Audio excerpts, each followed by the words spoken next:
Concerts all of a sudden are our rage. इस video में हम बात करने वाले हैं कि कैसे कॉन्सर्ट इतने बड़े बन गए, how do they function and what is the revenue like. All of this in this video. Woohoo!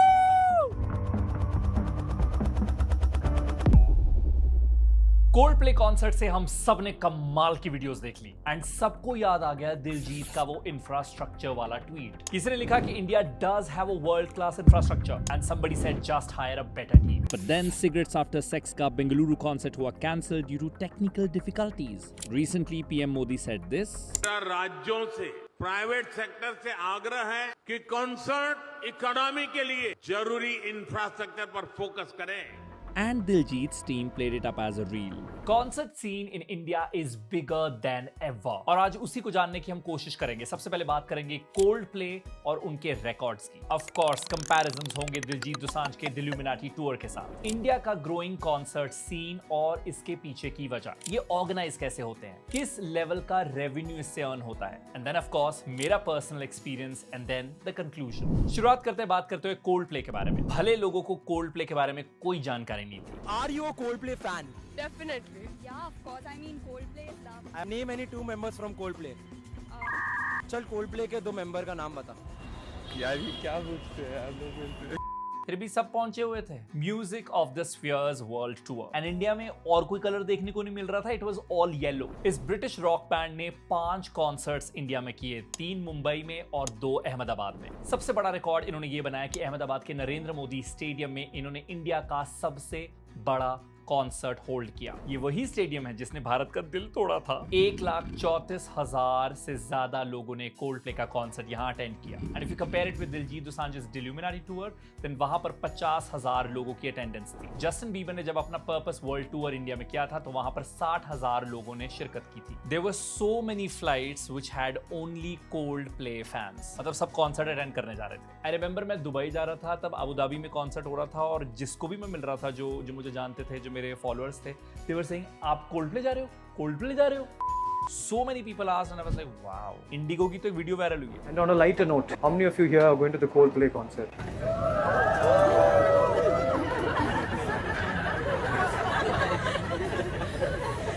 How many of you have 2 extra tickets? You do? You actually do? Hello sir. Nice to meet you. You're going to be very good friends today. भारतीय singer Jasleen royal ने open किया Coldplay का concert in Mumbai and she was trolled heavy. Now let's quickly talk about the growing concert seen in India और इसके पीछे की सबसे बड़ी वजह। नॉमिनल जीडीपी के हिसाब से इंडिया इस वक्त वर्ल्ड में 5वें स्थान पर है। We are the 5th largest economy. हमारी per capita income is quite low, $2,500 a year, और उस लिहाज से हम वर्ल्ड में 141st रैंक पर हैं। But There's a very big but here. India में अमीरों का नंबर बढ़ गया है। पिछले 5 सालों में वो इंडियंस जो एक साल में 10 लाख से ज्यादा कमाते हैं, उनका नंबर डबल हुआ है। It is at 1,20 lakh. So अमीर और अमीर हुए हैं। That is why you see people spending so much of money on things like concerts. अमीर हुए हैं लेकिन इनइक्वालिटी भी बढ़ी है, मतलब अमीर और गरीबों का फासला ज्यादा हुआ है। भारत की 1% जनता के पास 40.5% वेल्थ है और बॉटम 50% के पास सिर्फ 3%। Moving on, this change in the entertainment scene. अब एक टच की मदद से हमारे पास बहुत सारे वर्चुअल एक्सपीरियंसेस हैं। आप मूवीज देख रहे हैं, क्रिकेट मैचेस देख रहे हैं, थिएटर वाले प्लेस देख रहे हैं ऑनलाइन, डेटिंग ऑनलाइन हो रही है, फार्मिंग ऑनलाइन हो रही है, सब कुछ ऑनलाइन आ गया। इसके चलते अब रियल एक्सपीरियंसेस की वैल्यू ज्यादा है। Next point, post Covid experience economy में इजाफा देखा गया है। अब जैसे कोविड खत्म हुआ, जब ये अपनी डिक्लाइन पे था, तो रिवेंज ट्रैवल देखने को मिला था, यानी लोग घर में बैठे बैठे तंग हो गए थे and then they just went out.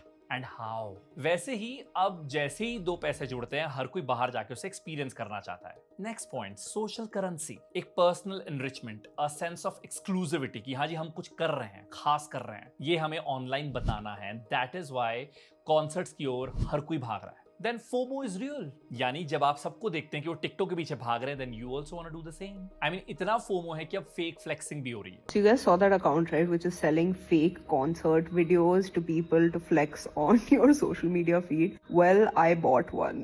यानी आप फेक स्टोरीज खरीद सकते हैं अपने अकाउंट पर डालने के लिए, अकाउंट ही नया बनवा सकते हैं। और जो राइज देखा जा रहा है ये आगे बढ़ेगा भी। अगर पिछले साल की बात करें 2024 was a year of concerts in India. Dua Lipa, Diljit Dosanjh, Maroon 5, Jonas Brothers, Sting, इन सब के कॉन्सर्ट्स इंडिया में हुए। And what was the kind of money we were talking about? BBC के हिसाब से 2024 में इन म्यूजिक परफॉर्मेंसेस से रेवेन्यू 800 करोड़ रुपए का था और इस साल 2025 के एंड तक इंडस्ट्री एक्सपर्ट से 25% का इजाफा देखा जाएगा। यूएस में दिलजीत की 54 लाख टिकट्स बेची गई थी। It generated 234 crore rupees of revenue in north America. Now इस पैसे को बांटा कैसे जाता है और ऑर्गेनाइजेशन इन कॉन्सर्ट्स की रियली होती कैसे? तो देखिए इसमें मल्टीपल स्टेक होल्डर्स होते हैं। One, there is a star, then an event company, then a media company. This could be a music label or a beverage brand, then an event management company, and then media houses which will of course handle the marketing. अब Coldplay, Taylor Swift जैसे international artist की बात करें तो उनकी अपनी management होती है। They handle scheduling, partnerships, logistics all on their own. इधर दिलजीत का Illuminati टूर अगर देखें तो उसे सारेगामा ऑर्गेनाइज कर रहा था। करण औजला का It was all a dream team innovation lead कर रही थी। अब ऐसे कॉन्सर्ट्स में इंडिया में रेवेन्यू शेयरिंग होती कैसे है? यहाँ मैंने एक इंडस्ट्री एक्सपर्ट से बात की। Of course, I can't reveal his name because here we're talking about really crucial figures. So he says that Diljit charges around 4 crore rupees. That is his fee to do the concert. So one company organizes it, gives that 4 crore rupees to Diljit. But that's not all. He's a big star. He's pulling all these people and there are so many brands involved. There are so many stalls there. There are so many opportunities to earn the revenue. तो उस revenue में से भी 45% star को जाता है और यहाँ एग्जाम्पल के तौर पर दिलजीत को। लेकिन एक्सपेंडिचर भी यहाँ होता है। अ वेन्यू लाइक JLN, वहां अगर 3 कॉन्सर्ट हो रहे हैं तो इसका मतलब एक लंबे ड्यूरेशन के लिए which is let's say 7 to 10 days, क्योंकि आपको टेक चेक्स के लिए, रिहर्सल के लिए भी वो वेन्यू चाहिए होगा तो 10 दिनों के लिए लगभग 3 से 4 करोड़ रुपए का खर्चा आता है। मोस्ट इंपॉर्टेंटली बात अब आ जाती है इंफ्रास्ट्रक्चर की। वहां इंडस्ट्री एक्सपर्ट्स क्या कह रहे हैं? I am quoting this from an article EVA live से Deepak Chaudhary, who was behind Bryan Adams and Arijit Singh India tour. He said अगले 5 सालों में अगर हम 10 से 15 स्टेडियम्स बनाएंगे तो हम ग्लोबली एक्सेप्टेड स्टैंडर्ड्स तक पहुंच सकते हैं। व्हाइट फॉक्स से Aman Kumar, who was behind AP launch tour, he said we are evolving. Team Innovation से Mohit Bijlani, who is behind Karan Aujla's India tour, agrees that infrastructure needs development. And very quickly now I'll talk about my personal experience. Okay, मैं Coldplay के concert में तो नहीं गया क्योंकि गाने ही नहीं आते, पर 2024 में दिलजीत दोसांझ के कॉन्सर्ट को मैंने 2 बार अटेंड किया और करण औजला के कॉन्सर्ट को पहली बार 1 बार। ऑफ कोर्स 2024 से पहले भी मैं दिलजीत दोसांझ के और कॉन्सर्ट अटेंड कर चुका था, लेकिन this time it was crazy. So Illuminati concert Delhi में हो रहा था JLN स्टेडियम में, जवाहरलाल नेहरू स्टेडियम में। एक दिन मैं फैन पिट में गया और एक दिन लाउंज। पहले दिन फैन पिट के वॉशरूम्स में मैं जब गया and I was like oh my God. Fan pit की टिकट काफी एक्सपेंसिव होती है और जिन्होंने वो पे की होगी उनको अगर वो सब देखने को मिला, because okay I was there because of a brand, but I went there and I saw the दुर्दशा ऑफ वॉशरूम्स। मेकशिफ्ट वाले जो टॉयलेट होते हैं प्लास्टिक वाले वो थे, लेकिन नीचे मिट्टी गीली थी एंड आई एम गेसिंग वो सुसु की वजह से गीली थी। सो आप इमेजिन क्रॉस कर रहे हो, छप छप छप करते and you know what it is. Second day जब मैं गया तो लाउंज था, लाउंज के पास जो स्टेडियम के अच्छे वाले वॉशरूम्स होते हैं वो थे। So that was a good experience. But just imagine people who've bought gold and silver tickets. And the worst part of this is, so मैंने different concerts में अलग अलग पार्किंग टेक्निक्स ट्राई की हैं। मैं अपनी गाड़ी से गया, कैब से गया, ड्राइवर लेकर गया, तीनों फेल। मैक्सिमम वेन्यूज में पार्किंग की अवेलेबिलिटी है ही नहीं। JLN में जब कॉन्सर्ट था तो देखा गया तो फ्लाईओवर तक लाइनें लगी हुई थी। मैक्सिमम रोड्स बैरिकेड कर दी जाती हैं तो आपको चल के ही जाना पड़ता है जो वेन्यू है वहां तक। और जब कॉन्सर्ट खत्म होता है वापस जाना होता है तो कोई कैब ही नहीं मिलती, क्योंकि ना इंटरनेट चल रहा होता है और ऑफ कोर्स डिमांड सप्लाई का सारा खेल हो रहा होता है। Battery rickshaw, normal rickshaws, they are available from 200 to 500 rupees. This I'm talking about for distance of like a few meters. Okay, few hundred meters. And then Karan Aujla का concert मैंने attend किया था area mall में। Parking उतनी बड़ी problem नहीं थी, washrooms were better and भीड़ समवॉट मैनेज लग रही थी। आई नो लड़ाइयों की बहुत खबर आई थी और ऐसी वीडियोस देखने को मिली थी, बट मेरा personal experience was fine. I didn't see any fight. मैंने तो उस पर एक रील भी बनाई थी कि भाई लड़ाई कब होगी, but I was also going on second और थर्ड डे आई थिंक। सो या, parking is a problem, for women security is a problem, washrooms are awful, and there's no local transport or commute available. अभी ये बिल्कुल this is just the tip of the iceberg. बाकी of course बहुत सारे issues है जिसको मैं गिन भी नहीं रहा क्योंकि मैं assume कर रहा हूँ ठीक है हम इंडिया में हैं, भीड़ वाले किसी जगह पे जा रहे हैं, तो बाकी और बहुत सारे issues हैं.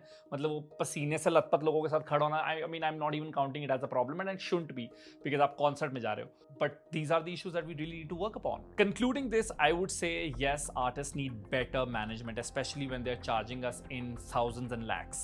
Us as fans also need to hold our artists accountable, make videos, tag them and tell them, dude, आपके कॉन्सर्ट में ये हो रहा था. And lastly, we just need to be happy about it that our artists are getting their due, the industry is booming, people are getting richer. I wish जो inequality है अमीरों और गरीबों में वो और कम हो, but good for our economy that the concert scene is growing and good for the artists of course. और हमारा क्या, हमें तो स्टोरी और रील मिली रही है. With that, we've come to an end of this video. इस वीडियो की रिसर्च में मेरी मदद की है जस्मीन कौर ने, इसे एडिट किया है वंश बजाज ने. मेरा नाम है Arun. It's goodbye from my side.